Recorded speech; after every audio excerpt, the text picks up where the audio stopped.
Hello बच्चों, let us see this problem. An infinitely long wire lying along z-axis carrying a current I flowing toward the positive z direction. There is no current. Consider a point circle in xy plane where a center at 200 and the radius 1 meter. Divide the circle into small segment and then denote the length of the small segment in the anti-clockwise direction as shown. The maximum value of the path integral b dot dl of the total magnetic field B along the perimeter of the given circle between any 2 point of the circle is. कह रहा है कि कोई भी 2 point ले लो इस circle पर, कहीं पर भी मार दो. मान लो मैंने यहाँ मार दिया, इस पॉइंट को मैंने कह दिया ए, इस पॉइंट को मैंने कह दिया बी. तुम्हें ये वाला जो बी डॉट डी एल दिख रहा है, ए बी से ए का, वो निकालना है बस. B dot D L from B to A निकालो. क्या होगा? देखो यहाँ पर सबसे पहली बात है, मैं एम्पियर सर्किटल लॉ लगाऊंगा. ये मेरा की कंसेप्ट है जो कि मुझे बताना चाहिए यहाँ पर, which is mu naught I net. अब मैं बड़े क्लेवरली एक काम करूंगा, क्या, राइट हैंड रूल का इस्तेमाल करूंगा, विच इज माई सेकेंड की कंसेप्ट, राइट हैंड रूल. तो आप सोचेंगे राइट हैंड रूल यूज करने की जरूरत क्या पड़ गई. अगर मैं ध्यान से देखूं तो ये जो करंट कैरिंग वायर है, ये कुछ ऐसे सर्कल्स में मैग्नेटिक फील्ड बनाएगा. तो एक फील्ड ऐसे बनकर चली जाएगी. तो अगर तुम यहाँ पर कंटूर देखो तो वो कुछ कंटूर ऐसा बनकर तुम्हारे सामने नजर आएगा. ये पॉइंट ए है, ये पॉइंट बी है. ये कंटूर हमें पीछे वाला निकालना है, तो मैं इसे थोड़ा सा शेड कर देता हूँ. और आगे वाले क्या है, it is the part of an arc. ये एक आर्क का पार्ट है. कौन सी आर्क? यहाँ से अगर तुम इसे जोड़ दो और यहाँ से अगर तुम इसे जोड़ दो ऐसे, तो ये सेंट्रल एंगल थीटा आ जाएगा. और ये ब्लू कलर की क्या आ जाएगी, ये कारक आ जाएगी, जिसकी रेडियस क्या है, ए ओ. यहाँ तक बात समझ आई? तो अगर मैं कहूँ कि मुझे निकालना है मेरा बी डॉट डी एल, तो मैं देखो बी से ए जाऊंगा, क्योंकि हमें क्वेश्चन के अंदर भी दे रखा है जो डीएल की सिग्निफिकेंस है, मतलब डीएल का जो डायरेक्शन है वो इस डायरेक्शन में. तो मैं बी से ए जाऊंगा, फिर ए से बी वापस लौटूंगा अलॉन्ग दिस आर्क. तो B dot D L A from B to A for the circle, याद रखना ये सर्कल के लिए कर रहा हूं मैं, प्लस ए टू बी, ए से बी के लिए बी डॉट डी एल, ये किसका है, आर्क का, तो मैं यहाँ लिख दूंगा आर्क का, should be equal to zero. Mu naught I net क्या है, जीरो. क्यों? क्योंकि इस पर्टिकुलर लूप के अंदर कोई भी करंट नहीं है. ये लूप कोई भी करंट कैरी नहीं कर रहा. जब ये करंट ही कैरी नहीं कर रहा, तो इसके लिए आंसर क्या आएगा, म्यू नॉट आई नेट का जीरो. सिंपल सी बात है.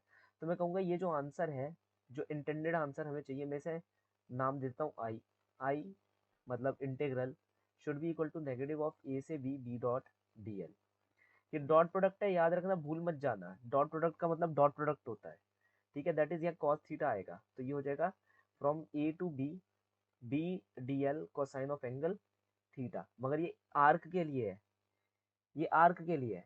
तो मैग्नेटिक फील्ड इस पर्टिकुलर पॉइंट पर ड्यू टू द वायर हम निकाल सकते हैं, म्यू नॉट अपॉन में 4 पाई 2 आई अपॉन एच. तो ये मैं लिख दूंगा म्यू नॉट अपॉन में 4 पाई 2 आई अपॉन एच.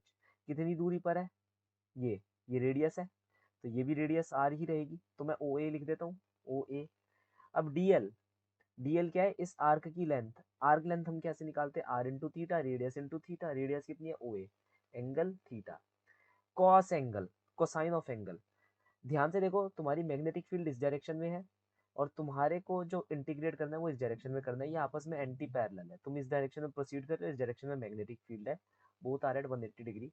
तो ये कोसाइन ऑफ 180 डिग्री, ये एंगल होना चाहिए तुम्हारा 180 डिग्री.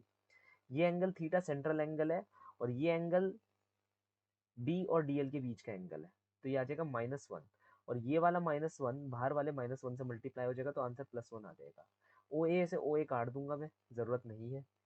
तो यहाँ मुझे पता चल रहा है कि जो इंटीग्रल निकल कर आ रहा है, ये it is directly proportional to angle theta. अगर अब हम बात करते हैं हमारे आंसर की, तो मैं ये कह सकता हूँ कि अगर इस इंटीग्रल को मैक्सिमम होना है, इस इंटीग्रल को अगर मैक्सिमम होना है, तो ये जो रेडियस हम यहाँ से यहाँ तक बना रहे थे, ये टेंजेंट होनी चाहिए हमारे सर्कल के, which is a necessary condition. तो जब मैं इसे टेंजेंट बनाऊंगा यहाँ पर ऐसे, ये पॉइंट, तो यहाँ से यहाँ तक की लेंथ होगी 1, ये 90 डिग्री है, और यहाँ से यहाँ तक की लेंथ है 2. तो अब मैं ये वाली साइड में निकाल सकता हूँ. ये क्या होगी, 2² - 1² का under root by the Pythagoras theorem which is √3. ठीक है. तो ये सेंट्रल एंगल का आधा एंगल मेरे पास निकल कर आ जाएगा, आधा angle. triangle, this is point O, let us say this is point P and this is point C. OPC triangle के अंदर, OPC ट्राइंगल के अंदर मैं कहता हूँ हम निकालते हैं tan of theta by 2 which is 1/√3। 1/√3 का मतलब है ये हमारे पास क्या एंगल है, 30 डिग्री का। ठीक है, तो मैं यहाँ डायरेक्टली लिख देता हूँ थीटा बाय 2 क्या है मेरे पास, 30 डिग्री। तो मतलब इसका मतलब हुआ थीटा की वैल्यू है 60 डिग्री। थीटा की वैल्यू 60 डिग्री का मतलब है रेडियंस में π/3 रेडियन। तो यहाँ आंसर क्या आना चाहिए हमारे पास, π/3, तभी ये जाकर मैक्सिमम वैल्यू को अचीव कर पाएगा। यहाँ तक बात समझ आ रही है? पाई से पाई काट दो, 2 से 2 काट दो, तो ये कितना आ रहा है, μ0I/6। तो आंसर क्या होगा, μ0I/6 which is our option number 3। So the final solution for the following problem is option number 3. Hope you understood well. Best of luck.